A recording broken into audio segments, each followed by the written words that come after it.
I have nothing at the top. We wanted to wait until, of course, the President's press conference was over. So with that, why don't we get to what's on your minds? I have a Brad? question particular to the press conference, actually. Do you have any comment on Erdogan's reiteration that he plans to go to Gaza again? Well, Brad, we have spoken to this, or I should say the Secretary has spoken to this in the past, and I would point you to that. We would refer you to Turkish officials to discuss any proposed travel and the timing and specifics on that. As we've said consistently, we oppose engagement with Hamas, a foreign terrorist organization, which remains a destabilizing force in Gaza and the region. And we urge all parties who share our interest in the creation of a Palestinian state to take steps that promote the resumption of peace talks between the Palestinians and Israel. As you know, this is a big focus of the Secretary's. He's been spending quite a bit of time on this particular issue and has expressed his concerns in the past. So you stand by the Secretary's earlier assertion that it would be a bad idea for... I don't have anything new to update you on. Well, you just said you oppose engagement with We do. That has been our consistent position. And the Secretary said that it was a bad idea to go there. He has said that in the And you past. just referred to that position, so you don't stand by it now? I'm just referring you to what the Secretary has already said about this particular issue. And as you know, he's very focused on moving towards getting both sides back to the table and making sure that actions taken outside of that are in a positive direction. If I could just follow up on that point. Sure. But you are, if Hamas were to abide by the quartet conditions, which is renouncing violence, recognizing Israel and so on, then you would be ready to engage. Correct? Well, we're not getting ahead of any process that hasn't yet taken place. I was just describing what our position is on engagement with Hamas. That remains our position. I'm saying if there is that flexibility, should this happen? You are familiar with the specifics, and I don't think I need to outline them further. Arsha, did you have another on this particular? So related, you noted that the Secretary spent a lot of his time on trying to revive Israeli-Palestinian peace talks. Today we have a story out of Israel saying that court documents show that Israel plans to retroactively declare legal 4 formerly unauthorized outposts. Is this good? Does this help the process? Well, the Secretary and the President, in fact, have both spoken to settlements in the past, and our position is clear that we don't accept the legitimacy of continued Israeli settlement activity. In pertaining to your specific question about the current conditions, we recognize that continued settlement activity is counterproductive to the cause of peace, and that an independent Palestine must be viable with real borders that have to be drawn. And as we've said many times, we believe it is important for both sides to take action to build the trust and confidence on which a lasting peace must be built. So is this specific thing counterproductive in your view? I think I was making a broad point of which this is applicable, of acts of settlement activity and of actions that are counterproductive to the cause of peace. But more broadly, because I think the context is very important here. As you know, the Secretary speaks regularly with both Prime Minister Netanyahu and Tzipi Livni, and he met with her just last week, and he's spoken with the Prime Minister in recent days as well. And there are ongoing conversations, and there's a commitment, and they've spoken publicly about this, to moving toward a path to peace. And so we're hopeful that that continues to be the case, and he'll be continuing to work on this next week. Has he or anybody else in the State Department has he raised this specific issue, the specific legalization of formerly unauthorized settler outposts? And if he has not, has anybody else in the department done so? Well, we regularly raise this issue, the broad issue with the Israeli government. I'm not aware of a new raising of this particular issue. I'm happy to check and see if there's more info. Related to that, the Gulf Arab states, well, the Arab states generally, I think, feel that they made a sort of significant gesture, and it's one that the Secretary himself lauded as a very significant, important gesture in essentially modifying the Arab peace initiative so as to acknowledge the possibility of swaps rather than sticking to the 1967 Green Line. they see that, and the Secretary sees that as a very positive gesture. I think they have been waiting to see what, if anything, the Israeli government might do in a sort of positive direction.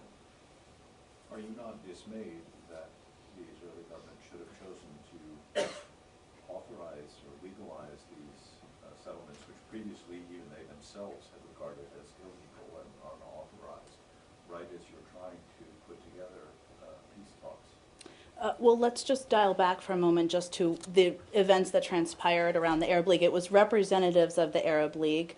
They reaffirmed their commitment to the Arab Peace Initiative with comparable swaps. As you know, as you noted, the Secretary did feel that was a positive step. And in fact, many of the Israelis, including Livni herself, spoke out about how that was a positive step. What we've seen, we know this is difficult, and we're not underestimating that, the challenge of moving this path forward. But we've seen from both sides an openness to continuing the discussion. While time is of the essence here, the Secretary is taking the time to do that. So I don't want to link the two together, and I don't want to ascribe the feelings about either side about any specific activity. Well, yeah, but you talk about trying to create a context in which you can resume peace negotiations, and then you regard this step as counterproductive. And I don't see how it's possible, if you're trying to look at the big picture, not to link them. You're trying to create an atmosphere to resume talks. The Israelis have done something that you regard as counterproductive. The Secretary doesn't appear to have raised it with anybody. You're not sure if anybody in the building has raised it with the Israelis. I didn't confirm that one way or the other. I said we raised it. Let me just clarify. You didn't say that he had raised it with anybody. I said we raise it regularly. We do not raise this it regularly. Specific issue, though. Correct. I said I wasn't aware of a it. specific recent raising. It doesn't mean it didn't happen. I'm happy to check on that for you.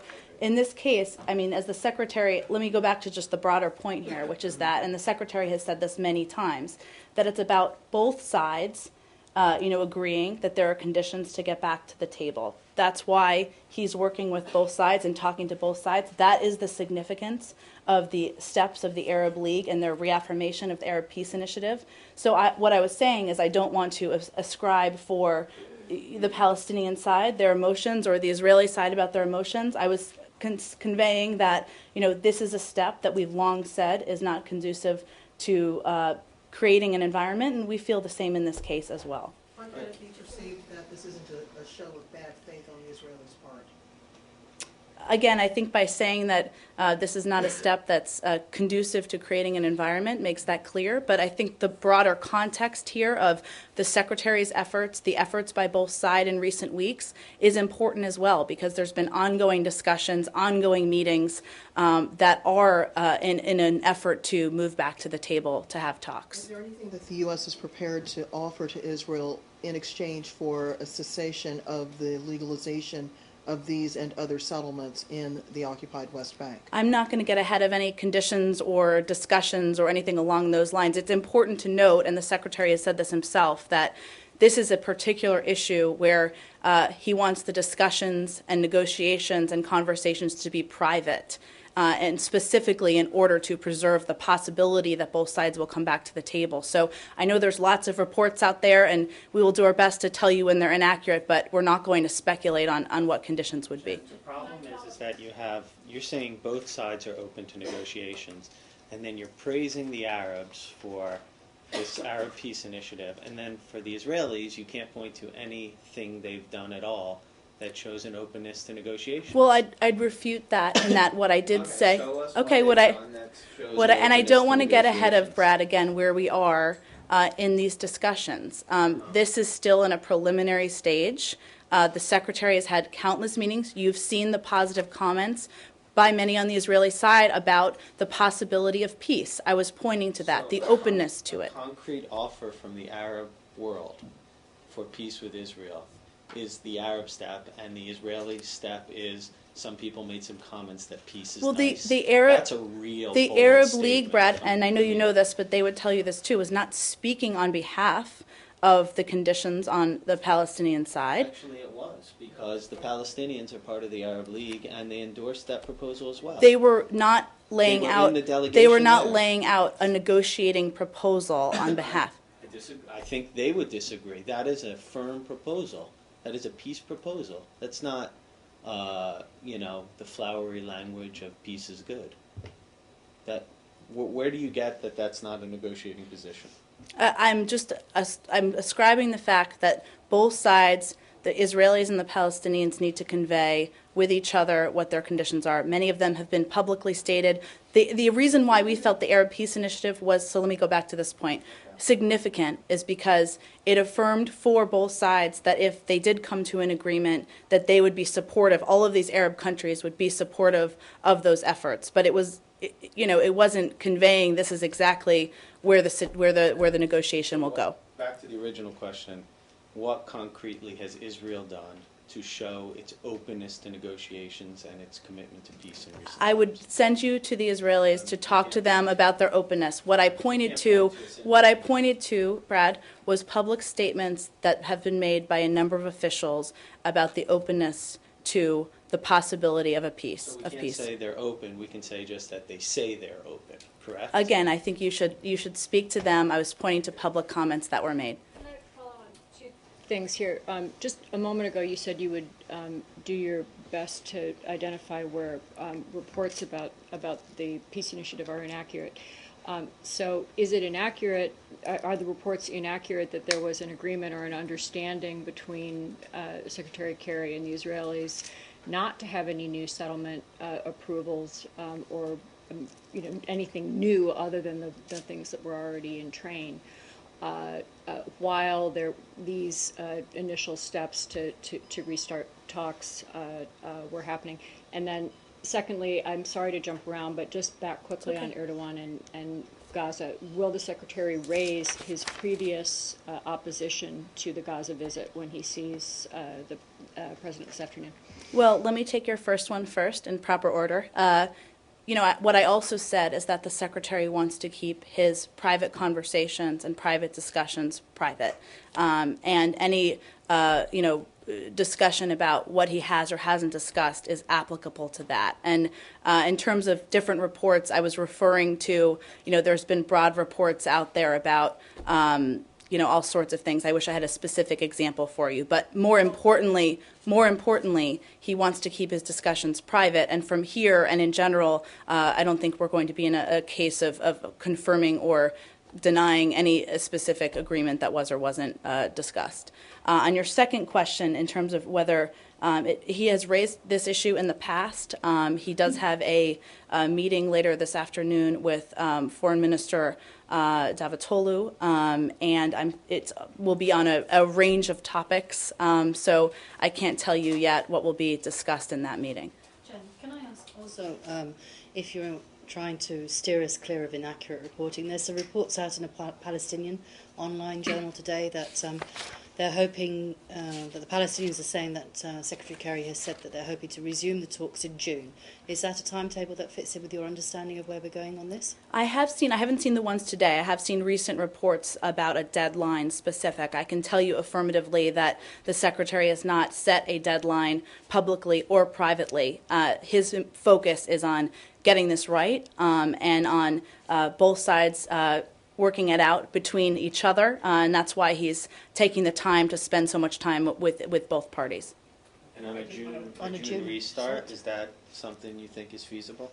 I don't want to speculate on that. The Secretary is of course headed back to continue discussions next week. Obviously time is of the essence here, and he said that himself, but I don't want to get ahead of the discussions and where they will or won't go. Time is of the essence. How long are you willing to give this kind of initial phase to try and bring the two sides back to the negotiating table? I don't want to give a timeline for that, Joe, because he's continuing to have these discussions. He talks about it nearly every day, or talks to parties who care about it nearly every day, but I don't think it would be helpful to the process for me to give a timeline. Weeks or months or years, as it has been already? Well, the Secretary himself has spoken about why the timeline over the course of the next year or two is important. But beyond that, I don't want to speculate about weeks, months, or anything along those lines, or any phases or questions about that. Tell us if the Secretary, in preparation for his trip next week, is he planning to meet with any high-level Palestinian officials and perhaps in Washington? I don't have any scheduled meetings in front of me for that. The next week's trip is still coming together. I'm sure as we get closer, we'll be able to provide you with a detailed list of who he'll be meeting with. Okay, and just a quick follow-up on the settlement issue.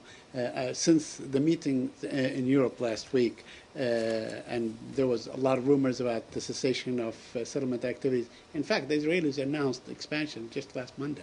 So has the Secretary himself spoken to Prime Minister Netanyahu on this particular issue, on the increase of settlement in this particular case? I spoke to this just a little bit earlier. I mean, as you know, because long before I came up here, there were many people who were serving up here before me who have spoken about how this issue is regularly raised.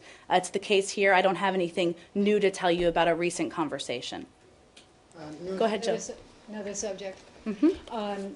Up on the Hill, Mr. Menendez has introduced this bill, which is basically carrying out some of the ARB recommendations. I'd love a comment, number one, about that by you.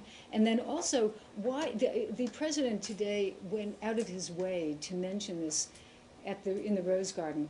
Why shouldn't we interpret that and this bill at the same time as really kind of damage control for the president to show that he is doing something about a very hot subject, which has been Gaza? Well, let me just start with the Menendez bill specifically. We, of course, have seen the legislation that he proposed. It's strong legislation that would continue his commitment, our shared commitment to our personnel overseas, and we applaud his work on this and his leadership and look forward to working with him. I would point to something the president said, and you touched on this a little bit, but he talked about how there are a range of ways that we can help protect our personnel overseas. I think this is actually the opposite of politicizing it. They're talking about what's important about this debate we've been having publicly. The secretary has raised this, as has the president today and in the past several days. While there's been a lot of talk about emails and other issues, what their focus is on is protecting the men and women who are serving around the world and taking many steps we can do to achieve that. Let me just give you a couple of things on this. So in terms of the funding, in the FY 2013 budget, the funding request was for $4.4 billion to increase security protection and operations at high threat posts and permit new construction projects as well as program enhancements necessary to ensure safe and secure facilities for our personnel overseas. The funding provides for constructing secure diplomatic facilities, meeting a key independent accountability review board recommendations. In addition, the request includes ongoing funding for facility maintenance and operations. That's part of it. Funding is part of it, legislation is part of it, but the president, I would just point you to his remarks on what he said. He said we're continuing to review our security at high threat posts, including the size and nature of our presence, improving training for those headed to dangerous posts, increasing intelligence and warning capabilities. And he also talked about how he's directed the Defense Department to ensure that our military can respond quick in times of crisis. This has brought to the surface the security of personnel serving overseas. It was an opportunity to talk about all the steps that we can take together to protect men and women overseas and educate the American public on what steps can be taken. And otherwise, I'd send you to my former colleagues over there to more specifics on it. And you mentioned the emails that were released. Overall, in this building, what is the reaction to that release? Do you think it will quell the debate? Well, let's start with that. Well, the White House release yesterday, it allows the American public, including all of you, to see firsthand the conversation that took place over the course of emails. It does confirm that these were CIA drafted and CIA finalized talking points, and that a number of the concerns raised in this building were separately on a different track raised in that building as well. I leave that to all of you and to others to determine whether it quells the concern, but I think it certainly does put a lot of facts in clarity for people. So if it's such a good thing, why did you wait more than 9 months to do this? Well, they've been released now. Brad, I don't want to look into a rear view mirror on that. Look forward forward, you don't want to look backwards. I you do don't want to wanna look forward. I'm all Do about you? looking forward. You That's don't what the wanna implementation prejudge- of the you don't ARB is wanna about. prejudge anything or predetermine. Well, anything. that's So- separate. I've got a reasonable question. Okay. Which is, why not have released this quite some time ago? Well, these were emails, as you know, that were released by the White House. I would point you to them for the specifics on the timing. On the same topic? Carney, at a White House briefing on November 28th, referenced the State Department and the White House, and he said, regarding changes made to the talking points, he said, the White House and State Department have made clear that the single adjustment that were made by either of these two institutions were changing the word consulate to diplomatic facility because consulate was inaccurate. Now that the emails have been released and it's clear that there was more changes than just the changing of consulate to diplomatic facility by Victoria Nuland, David Adams, Tommy Vietor, John Brennan. Does that statement about Carney, about the involvement of the White House and the State Department being limited to just that one change, is that accurate? Well, I think you asked a couple of questions there. So let me just broadly say that what you saw from the emails were that issues were raised. It was raised to take some of the issues to a higher level, to have a discussion at a higher level. We've talked a little bit about why the concerns were raised. They were in part because of the ongoing FBI investigation. Those were concerns that we now know, and we've known, that the CIA also shared. There were issues raised about sharing more information with Congress than we had been sharing, the State Department had shared publicly. That was also an issue that was raised, and that was shared through the process. So I would point you to the White House for any specifics about issues that were statements that were made from there, but we've talked quite a bit about the issues that were raised here, why they were raised, and now what we've seen from the emails, the new information that is now public, is that these were concerns that were shared by our friends in the intel community as well. One thing I would just also like to point out is that on the issue of, and one of the issues that Toria raised was the need to ensure that the points were accurate and consistent, and that the reference to prior warnings, and this was kind of an issue that was in one of the paragraphs, would not influence those not fully aware of the situation on the ground. This is a concern that we now know publicly was also shared by the CIA. We also know, and if you look back, and this is all public, that she was right to be cautious because as reporting overnight has shown, and these well-publicized warnings were not specific to the attack. So let me just point you to a couple of statements that were made. DNI Director Clapper said on October 9th, the challenge, which is after these emails, the challenge is always a tactical warning, the exact insights ahead of time that such an attack is going to take place. And obviously we did not have that. Matt Olson, director of the National Counterterrorism Center, said on September 19th, there was no specific intelligence regarding an imminent attack prior to September 11th on our post in Benghazi. Finally, the ARB found, the board found that intelligence provided no immediate specific tactical warning of September 11th attacks. These were, these warnings that were included in there could have sent a message that would have made a conclusion that was one of the concerns that was raised. I didn't follow the first point that you read and would you mind rereading the first point, because I did not understand it. What was your specific question? When you began reading, you made a point about how the talking points were put together and the concerns that Toria raised, and I just don't understand it. I don't mean to bore anybody. I can go back and reread it later on the transcript, but I just didn't get the import of that.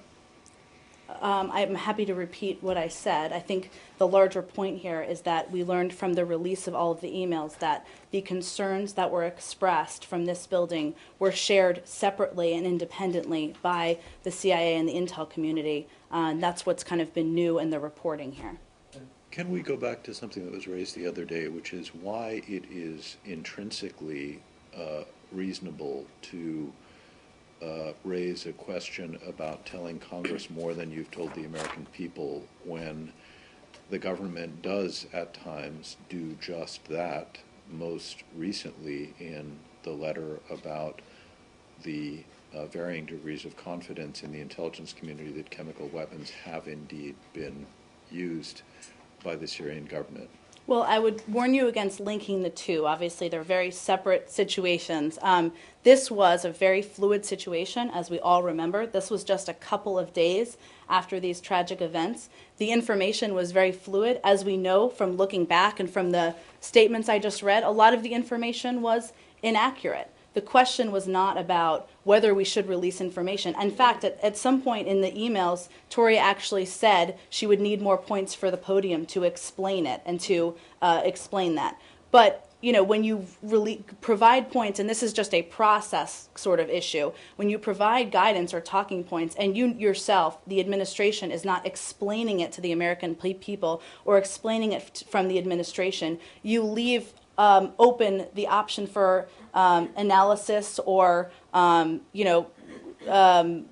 reading into things that given the fluidity of this situation, we were very sensitive about. I feel that you're mixing two things here, though, and I think it's good to disentangle them. One is the question of the accuracy of what went into the talking points. I completely understand a desire to ensure that whatever went into them was accurate. The second issue, though, is not accuracy, but we're telling Congress more than we've said publicly. And I don't see why that is intrinsically a persuasive argument for changing them, because the U.S. government routinely tells Congress things that it does not necessarily tell the rest of the country or world at large. So accuracy I get, but I don't get this. What I was conveying, Arshad, is this is a case, and there are many. I'm not saying this is isolated, but given the focus on this tragic event, given how the information was flowing inside and out, clearly we know now that we didn't even know all the specifics of what happened or didn't happen then at the time. There was a warranted concern about providing information that could be read into and make conclusions about that wasn't decisive. And, you know, some of the... That's not the point you're making. I mean, that goes to accuracy. No, that is the point I'm making, because the concerns expressed about the warnings, which were shared, again, by the State Department as well as the intel community, were that this information could be analyzed or read into in a different way that didn't express its meaning. You know, that somebody from Congress could possibly read into an inaccurate point, unintentionally, I will say, that there were specific warnings. We know there weren't specific warnings about this specific attack. That was the concern that was raised by our friends in the intel community. More broadly speaking, you want to be able to explain, whether it's to Congress or to others, what information you're providing and the backup for it, and there wasn't certainty about some of these points in there. On that same point, in the email traffic released yesterday, it was stated by a CIA official that the State Department had major reservations with much or most of the document. We revised the document with their concerns in mind. Is that accurate?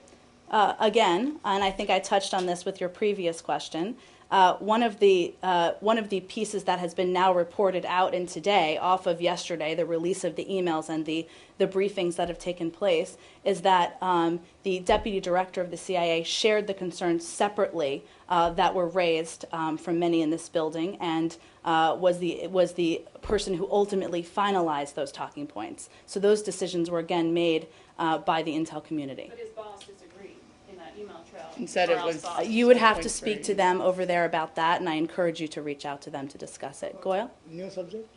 Couple questions on Sure. South Asia, please. I still have questions. Okay, we'll finish. Go ahead, Margaret. Mine, sorry. On embassy security, when you were answering Jill's question here, it sounded like you were talking about requests for funding. What has this building done to implement what was proposed in the ARB in the months up to this point with the resources you have? Well, what I was pointing to is that there are several ways to help protect our men and women serving overseas. Funding is one of them. So I just wanted to outline what had been requested in the budget, which is an important piece. There's a new piece of legislation, which Jill, of course, asked about, that Senator Menendez has proposed. In terms of implementing, one, I would say that we, of course, have implemented the 29 recommendations of the ARB. Let me run you through a couple of things that the Secretary himself has been doing. Even before he became Secretary, he was engaged in the Senate's oversight role, where he organized classified and unclassified briefings and hearings, chaired a major hearing on embassy security and Benghazi, and talked very personally about the inherent risks in diplomacy, and particularly expeditionary diplomacy. He was at Andrews Air Force Base when the remains of the fallen from Benghazi came home, including some from Massachusetts, and he exchanged personal notes with the Stevens family that fall. During his transition period in January, Secretary Kerry's very first briefing with Undersecretary Kennedy was on security, and his first day on the job, he went to the Diplomatic Securities Command Center for a long briefing. He receives a daily verbal briefing at 8:30 from Undersecretary Kennedy. He attends weekly meetings with Tom Donilon and Secretary Hagel, and he's very focused on continuing to implement, ask for regular updates on ARB and what's happening with them. And you've heard him talk about how we need to take a forward-looking approach here. There's a multifaceted aspect of that, which includes budget and requesting and getting funding from the budget. It includes a number of the pieces that the President spoke about that would come, of course, from the White House, and the Secretary is a ready partner in that. But what concretely has been done? Because that legislation the President talked about sounded like what we heard in this room from the ARB investigators. It didn't sound like anything concretely had been done up to this point with what you have so far. I'm not sure I'm understanding your question, because of course How the many ARB... agents have you hired? Like, what have you actually done at facilities? Arabic language training programs, all that stuff, those concrete things. Sure. Have they Let me run through, and thank you for clarifying. So I mentioned how the ARB made 29 recommendations to the department. So far, we've addressed nearly all of the recommendations. Let me give you some specific examples. The department improved training for our employees headed to high-threat posts and has expanded the number of posts where such additional security training is required. The department established a high-threat board to review our presence at high-threat, high-risk posts. The department created 151 new diplomatic security positions. 48 are expected to begin this July, and another 48 are planned to begin in early September. And finally, the department has enhanced ongoing efforts to significantly upgrade language capacity, especially Arabic, among American employees, including DS agents. Obviously, and the larger point I was making, Margaret, is that this is part of what we're doing, but what the President was saying today and what the Secretary wholeheartedly agrees with is that we need to continue working on this from a multifaceted approach. And one last question is just, Eric Holder yesterday said he was pleased with the concrete action being taken to find those responsible for the attack on the U.S. mission. Is there any update on what that actually means? I wouldn't have that from here for you. I'd send you to our law enforcement colleagues for any update on that. Update on who attacked? Not from here. I don't have any specifics for you. Just quickly follow up on Margaret's points. The additional training for these employees, the hiring of the security personnel, given the sequester, where is this money coming from?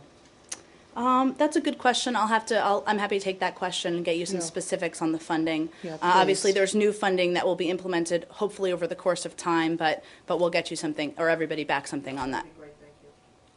Jill? And there's another thing that doesn't have to do with money here in the Menendez bill, and it's part of the ARB, which says it will authorize disciplinary action in cases of unsatisfactory leadership by senior officials related to a security incident that does not presently exist, in other words, in the future. Does that have any retroactive effect on the people who are, I believe there are 4 who are kind of in this limbo of not being fired and yet not really working and still drawing pay?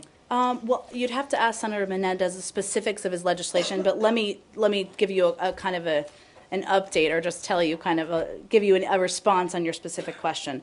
One thing, just so everybody is aware, the Accountability Review Board's recommendation on this specific issue said that unsatisfactory leadership performance by senior officials in relation to the security incident under review should be a potential basis for discipline recommendations by future ARBs, and would recommend a revision of department regulations or amendment to the relevant statute to this end. So that was actually in the ARB. In terms of these specific individuals you asked about, Secretary Clinton, as you know, began an administrative process to review the status of the 4 individuals placed on administrative leave. That review process continues. Secretary Kerry has been briefed regularly and will be making a decision soon. No, I can't define what soon means, just to preempt a question. And decisions will be made about the status of these employees. None of these individuals, and I believe Patrick touched on this, so let me just reiterate for those of you who were not here, none of these individuals identified by the Accountability Review Board are in the positions held prior to the report's release and at the time of the attack. But they're still all getting salary 5 months after they were put on administrative leave. Well, this process, Brad, can take some time. That's why the Secretary asked for regular updates, and we'll be making a decision soon. Are they still coming to the building, or do they get to go to, like, the beach? I don't have anything specific about their locations. Well, no, I mean, do they have to show up to work, or can they draw this salary from home?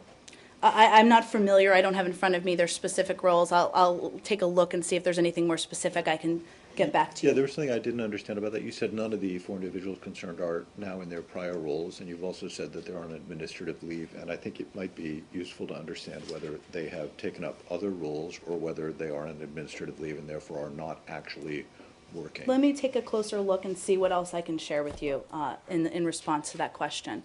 Can you move on to Syria? Sure. A BBC chemical weapons report today, although inconclusive, strongly indicates that chemical weapons devices may have been used in Syria in the recent weeks. Would this report cause you to harden your stance and language toward Syria? Well, I would point you to what the President actually just said at his press conference about this, that we are continuing the multilateral approach to working with our partners around the world, including the Syrian opposition. We are doing our own due diligence on this. We're also encouraging the Syrian regime to let in the investigators. I don't have anything new conclusive for you about a new report of evidence from another country, though. One more. Sorry. Would the U.S. agree to Iran being part of the Syria conference in Geneva? We've talked about this quite a bit. The question of attendees and participation is something we're still working through. We'll continue to work through with the UN. I don't have an update for you on that today. Just linked to that is that while the President was giving his news conference today... In the rain. That's in the rain, although he had an umbrella. True. So, the Russian foreign minister there were headlines coming out on that, and he's saying that Iran must participate and that there were some Western states, what he said, there was a desire by some Western states to narrow the circle of external participants. Is the U.S. particularly ruling out Iran in this one, or have you already Again, I know said I that? talked about this a little bit the other day. We are not ruling in or out. We are working with our UN partners. We are working with members of the London 11, who the Secretary will be meeting with next week, and we're mainly working through the UN to determine the participation in this conference. We have seen the remarks of the Russians. Again, it's not a surprise. They've expressed that publicly in the past, and we'll work through the participation with all parties. I would also point you to the fact that the Secretary had a lengthy meeting with Foreign Minister Lavrov just 2 days ago, if I'm getting the timing here correct. Comments came out today, so which I means understand, he's and they've said that in the past as well. I just don't have anything new for you on participation in the event. The U.S. will participate, correct? Or are you not ruling yourselves in? We are ruling the U.S. in, Brad. Russia will participate. That is correct. So I was you are speaking. ruling some I was in. speaking, Brad, and thank you for your clarification. I'm not sure anyone else was confused, but No, but this notion that it's the UN's decision, they're not going to tell the U.S. not to show we are up. working closely with them to determine participation. Well, where do you get the right to decide on the participants? We're working with Who's all. We're anointed working you? with all of our partners to do that, Brad. Many people have a role and a say in this. So the Clarify Iranians have a this. say in this or not? Just the United States and the United Nations. Again, and Brad, the partners I you think want. we're all familiar with the origin of the idea for this conference, the UN. We look forward to them playing a prominent role here, and we'll work with them. And as we have more to announce, we'll let you know. Go ahead. Why Lavrov can say, insist on Iran's participation, and you can't tell us what's your position on this? Again, because we don't want to predetermine the participation in this conference.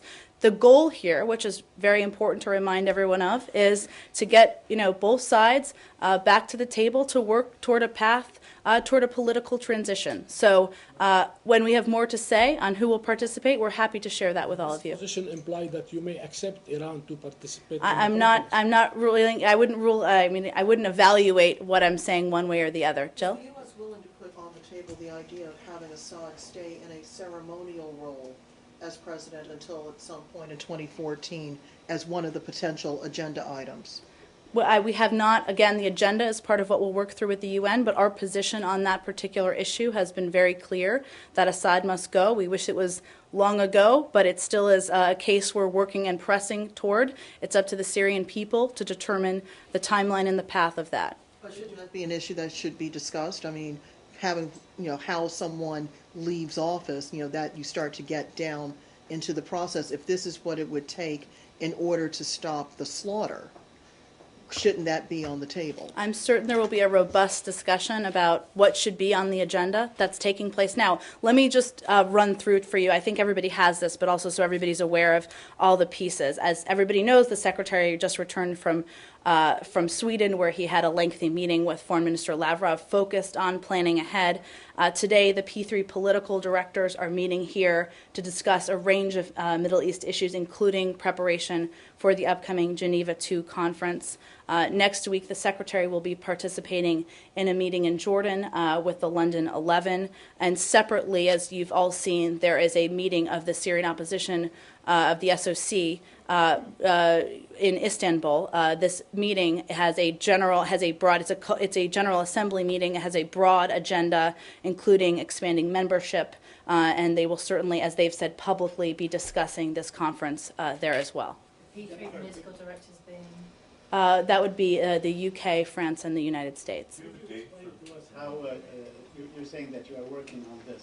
Like working group level, you said the London 11. I mean, how are you working on this? How are you wading through it? I mean, is it at what level? Who's participating in these sort of preparation talks? Many levels, but including the Secretary, who has been in touch with coordinating closely with the Secretary General, with the Joint Special Representative Brahimi, with Foreign Minister Lavrov, and foreign ministers from the Friends of Syria core group. The Secretary will be participating in this meeting in Jordan. Under Secretary Wendy Sherman is participating in the P3 political directors meeting, of course, appropriately today. But there are a number of people in this building who are working on this process and hopeful about ongoing steps. Okay, and you called it Geneva too, right? So does that mean you pick up where you left off last June 30th?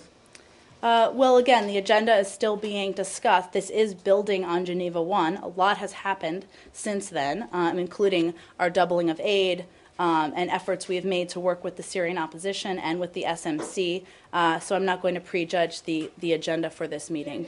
Is the issue of Iran, is that the right now the thorniest issue, or something that you feel that needs to be dealt with, and that could open the door then to the conference opening? Is that the main stumbling block right now? I would leave that for you to define, but I wouldn't validate that. I mean, the issue here at play is where is this? When is it going to be? These are all things we're working through. What's the agenda going to be? Who's going to participate? The question of Iran's participation is certainly a part of that, but there are a number of other factors, and at the end of the day, having the creating an environment where this can be provide a path to a political transition is the end goal, and that's what we're of course focused on. Jen, can I ask, the Geneva I was signed on June 30th last year, and it's now mid-May of the following year. Has this been a wasted year? Has the diplomatic process just evaporated over the past few months? Why did it take so long for a new impetus to be given to trying to bring the two sides back together? Or together, not back together? Well, I would refute the notion of that. There has been a lot that has happened over the last year, as I just touched on, including increasing violence, including increased bloodshed and more tragic deaths, a growth in the number of refugees. Does that reinforce your point? how does that refute it? I was more making, but I was refuting the point that the diplomatic piece has been stalled. This is something that we've been working with the Syrian opposition to expand their membership, focus on the moderate members, working with the SMC. We saw that some progress made on Istanbul in that regard. Certainly, and we said this at the time, that the fact that the Secretary and Foreign Minister Lavrov went out and stood together and talked about the importance of actually putting this in place is that was, and we're focused on looking ahead here to what we can do. I would refute the notion, though, that there was a wasted year. This is a tragic event, and tragic deaths and tragic bloodshed has happened in Syria. That's why we're so focused on it. But, we... I have one more. Yesterday, before the House, Undersecretary Sherman said that the intelligence community believed that small amounts of chemical weapons have been used at least twice. I wondered if you could tell us where and when. I don't have anything more specific for you on that. Obviously, that was, and again, I'm not going to read out a private briefing that Secretary. She said it in public. Yeah. It sounds very similar. I'd have to look back at the remarks. I don't have anything new for you in regard to chemical weapons. Obviously, there's been lots of reports about incidents, and that's what we're looking into. Go ahead, Jill. New subject as well. Okay, one more Syria. Then we'll go back to Jill. Do you think that a political settlement on Syria is possible without a change in the military situation on the ground in Syria? Well, I'm going to take this opportunity to kind of refute, and I know Patrick did this yesterday, but let me do this again. We're working on multiple tracks here. One is certainly the political solution, the political transition. That's what we're focused on with this conference. At the same time, we are focused on increasing our aid to the opposition. I don't have anything new to announce for you, of course, but you've seen what we've done over the course of the last couple of weeks. Options remain on the table to do that. There is no link, so let me just make sure this is absolutely clear, between the conference and when it would be held and any decisions that may or may not happen about additional aid that would be provided. Well, I promised Jill I'd go back to her. Yeah, it's a Boston question. There are reports that Tamerlan Tsarnaev met with a Chechen refugee in New Hampshire, which started me thinking, where did the Chechen refugees come from? Is it the State Department that deals with taking people in as refugees? Do you have any figures on how many came in, or what was the overall reason for giving them refugee status? I don't have anything specific on that for you, Jill. I'm happy to look into it. I don't know that there will be additional details to share, but I'm happy to take a closer look at it for you. Sure. One, just to close that out.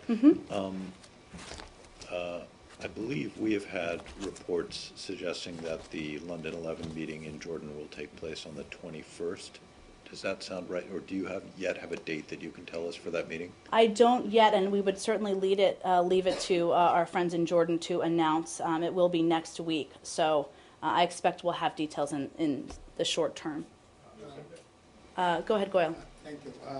Question on Mr. Nawaz Sharif, who is going to be the next Prime Minister of Pakistan. He is saying that he will have warming relations with India, and he will clear the mistrust between the two countries going on for a number of years.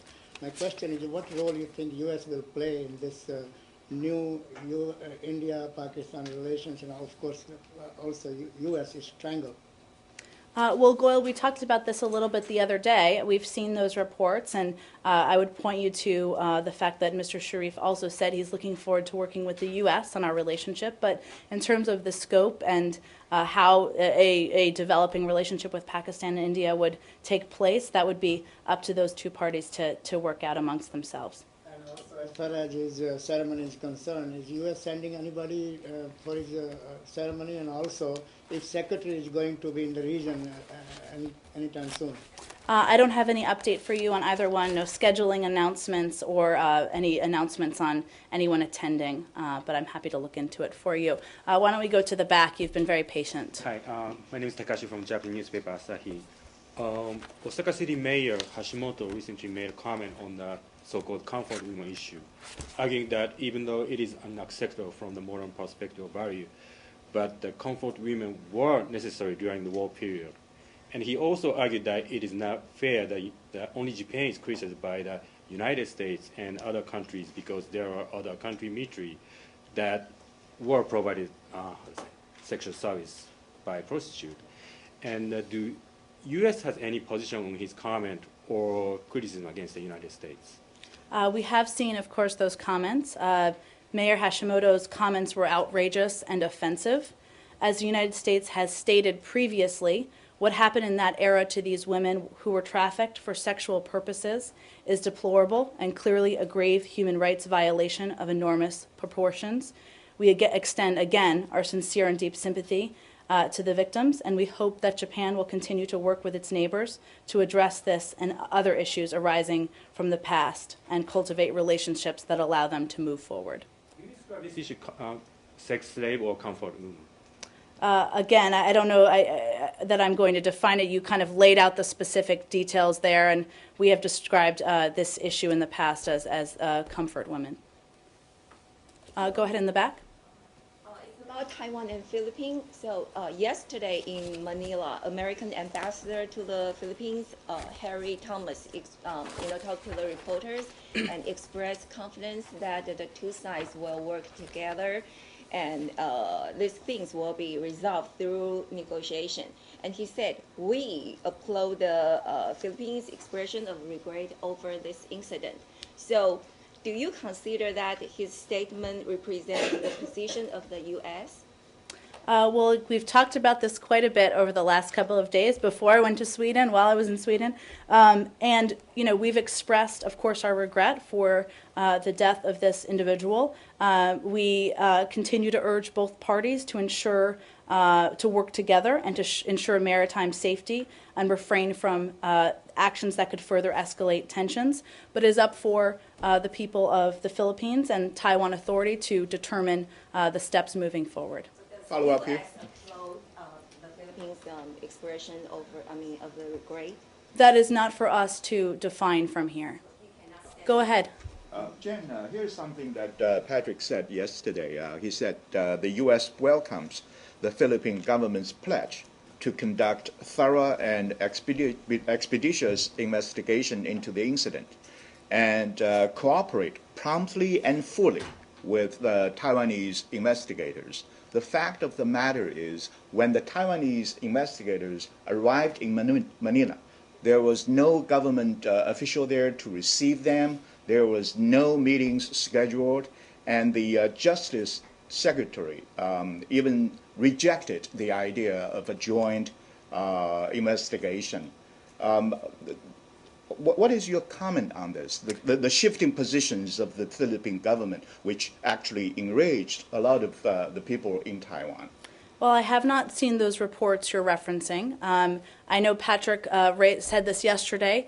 We continue to welcome the Philippine government's pledge to conduct a thorough investigation in this case. We're hopeful they will move forward on that. I have not seen those reports you referenced, so I'll have to take a closer look at those. One other note.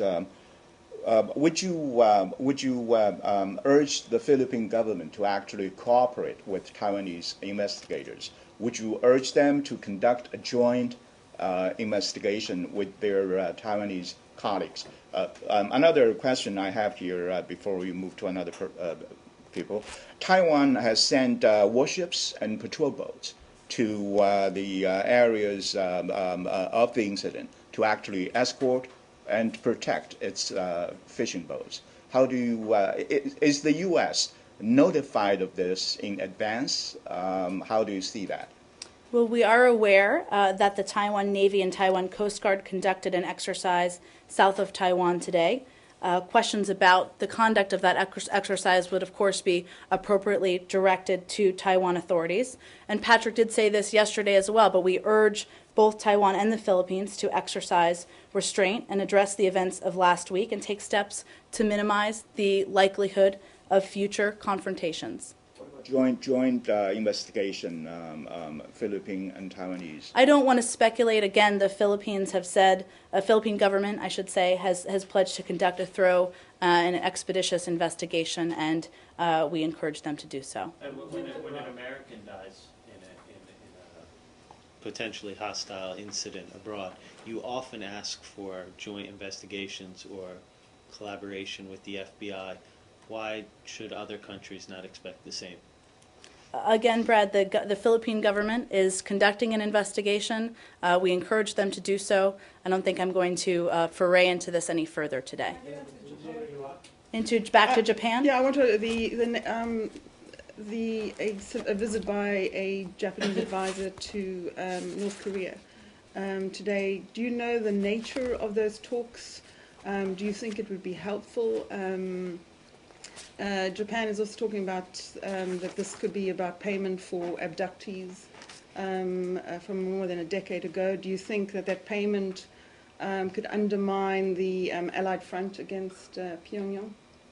Well, I don't know if you've seen this, but we're happy to provide it to others post the briefing. But Ambassador Davies did speak to this a little bit in a kind of short press conference.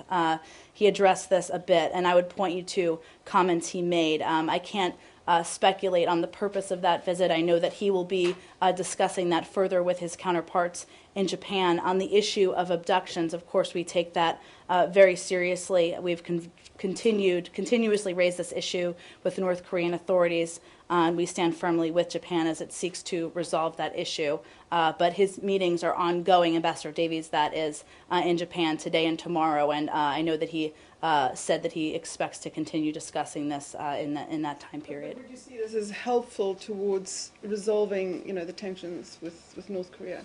Anything to do with, the previous tensions with North Korea? I mean, is this a helpful step? We see that the South Koreans are not happy about it. The Chinese seem to be much more pleased about it. So where would you stand on it? Again, it's hard for me, or I should say impossible for me to speak to that without knowing the specifics on the purpose of the visit. There'll be more discussions on that with Ambassador Davies during his meetings. Yeah, I wonder if I could ask a question on Iraq. Sure. Okay, if you would comment on the deteriorating situation, the spike in violence, the entry of PKK fighters in the north, and in fact the very hostile rhetoric towards your guest, Erdogan, from Prime Minister al-Maliki. Well, broadly speaking, the risk of sectarian conflict is always a concern, given Iraq's history. We've seen, of course, the recent reports, and we condemn the terrorist attacks perpetrated in Baghdad and the surrounding provinces.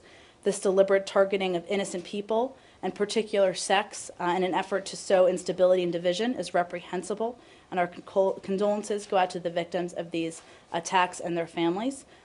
More broadly speaking, we remain, of course, committed to supporting Iraq's democratic system. We know that in this pivotal time, it's going to take some time, but we're always concerned about acts of violence and those reports that we've seen in recent days. Okay, Mr. Maliki accused Mr. Erdogan of being a party in aiding and abetting this sectarian schism that is taking place in Iraq. Is that something, an issue that the Secretary of State Kerry is likely to discuss? I have not seen that specific report. I actually have to go shortly to go to this bilateral meeting. More to say, I'm sure, on it tomorrow. So let me just take one more. And you've been very patient in the back. I saw you at the press conference, so you must have run over here very quickly. Yes, I had an important question to ask you on Burma. The president of Myanmar is visiting the capital next week. Would the secretary be meeting him separately in addition to his meetings at the White House? Thank you for your question. I am, and I will check on this for you. I believe because of the schedule that this will be a White House specific visit. I don't think there's anything that's specific to the secretary, but let me check on that and we'll get you more if there's anything on his schedule related to the visit. Because of the things happening inside Burma on Rohingya Muslims, human rights violation over them, this is not the right time for him to come here or to him to invite to Washington. Do you agree with your views?